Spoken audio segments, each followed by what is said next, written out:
This is where we're gonna watch the 10-minute video together of my comic journaling session. So this will be interesting. This will be as interesting for you as me as you, probably. Um, so the weird thing about this is I don't usually have the time to do everything you're gonna see here all in like one sitting. It's very early in the morning, and we kept our kids up super late last night, so they're sleeping in. Um, which is nice. That means I have a little bit more time today at the beginning of the day. I don't know why drawing the panels, no matter what frame of mind I'm in, if I just start with panels, I can always, drawing lines with a straight edge takes no brain power at all. Just react, just draw. And I'm not a super, part of it is that I'm not trying that hard to keep things straight. Like I'm trying to keep it as clean as I can while not like wasting my entire life on it. So, um, but yeah, this is gonna be freestyling. I'm watching this with you and just thinking. There's this comic making stuff.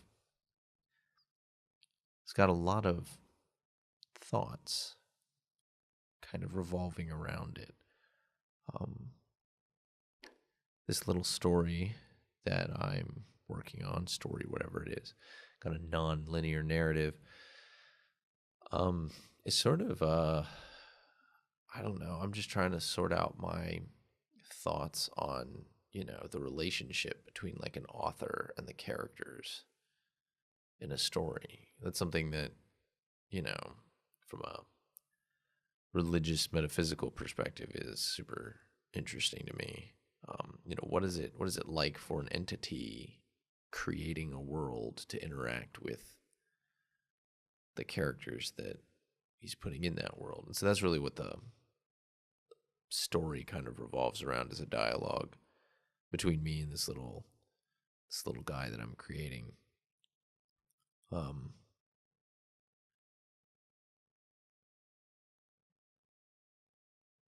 and yeah, that so it's um, one of the things that's interesting that's emerging as I'm working on this is the fact that I'm as I'm playing with this character, he's got no idea what's going on.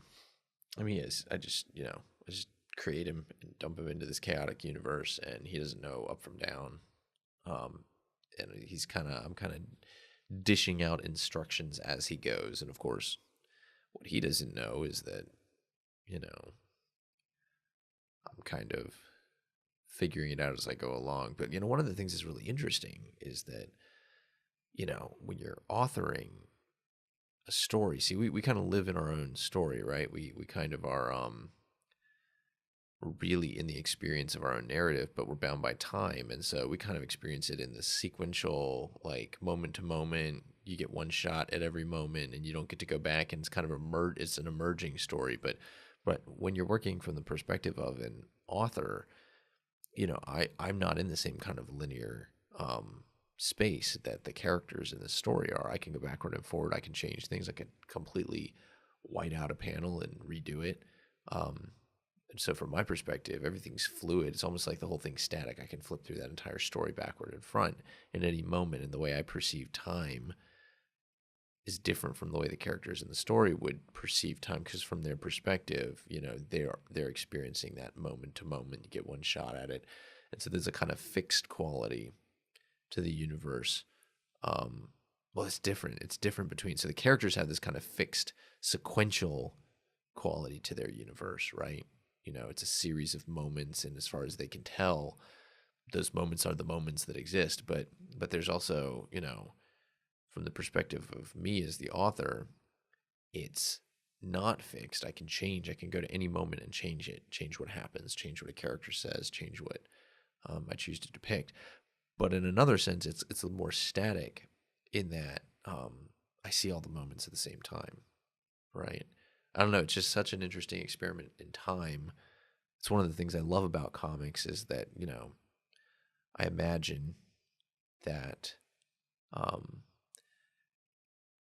the way that, I look at, or you look at a comic book, as this kind of like, it's this story that's been unpacked into a single static presentation that you can flip through in a book, where all of the moments are happening all at one time. And you can limit your attention to one of those moments if you want to, but technically you can perceive, or you have access to any of those moments. You can flip to the other side of the book at any second. Nothing's stopping you except for the restrictions you put on yourself, the way that you choose to interact. You can read anything out of order in a comic book if you want to. So it's like you're constraining yourself to enter into that world, which is really super fascinating, and then makes you really think about, like, if there's an author to the universe, which I think there is, is that relationship, the dimensionality of that creator of the universe, something similar to the difference in dimensionality between like a comic book character and, the artist author who's creating it. I don't know. It's like, it's super interesting to me. So that's kind of what the theme of this little journal is at the moment, is kind of just, it's kind of a Genesis story, and some things are literally like me sort of thinking through, the biblical Genesis story. And so there's echoes in there, just trying to wrestle through. It's like, why do it the way that, it was done in Genesis? Why, create these proto characters and have this Garden of Eden thing is, one of the questions that I'm just constantly chewing on. And so that kind of echoes into this in some ways. Establishing, what does it look like to establish purpose for a character, and play around with the agency of that character. One of the things that's super fun is, limited scope, limited perspective. How does a character navigate a story when they don't see all the pieces? And especially, what is that dynamic if they're guides? Because this story has a lot of guides, that are kind of giving the character pieces, but not the whole picture. And then, I guess I think a lot about, I tend to want the whole picture. I tend to be like really stretching and trying to grasp the whole picture, as much of the picture as I can. And I guess recently I've been just wondering, is that kind of missing the point? I mean, yes, are we supposed to have, expanding understanding and knowledge, and putting more of the pieces together? Yeah, sure. But the state of not knowing everything is probably a good state to be in. That's probably not it's not a deficient place to be, because like, surprise is one of the huge joys of life, having unexpected things present themselves. If you know everything, if you figured everything out and everything is predictable and boring, then you don't get to experience. It's weird. It's like, I feel like, we are characters that get to enjoy our story as observers too. Like, that's such a weird thing. If you stop and think about it, like, we're not just the characters in the story, oblivious to the nature of the fact that we're in the story. We actually like know we're in a story. We think of our story as a story. We have this weird ability to perceive ourselves with a kind of objectivity that's wild. I mean, you just think about it. Animals, they just do their thing. Like, they're not thinking about what they look. They don't have self-awareness. Self-awareness is such a weird thing. Yeah. So this is the kind of stuff that just like gets going in my brain. These are the kinds of things that I'm like naturally always chewing on, and working it out in kind of a comic space is nice, because it makes it a little more concrete. Gets it in front of you a little bit more.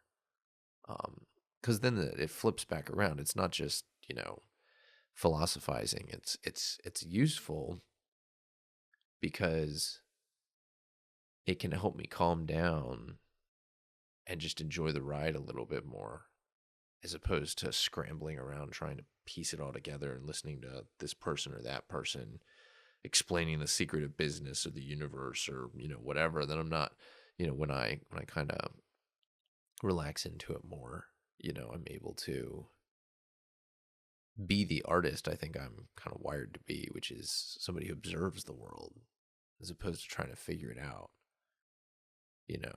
There's space for mystery. Anyway, um, yeah. So that's my attempt at a first comic journal.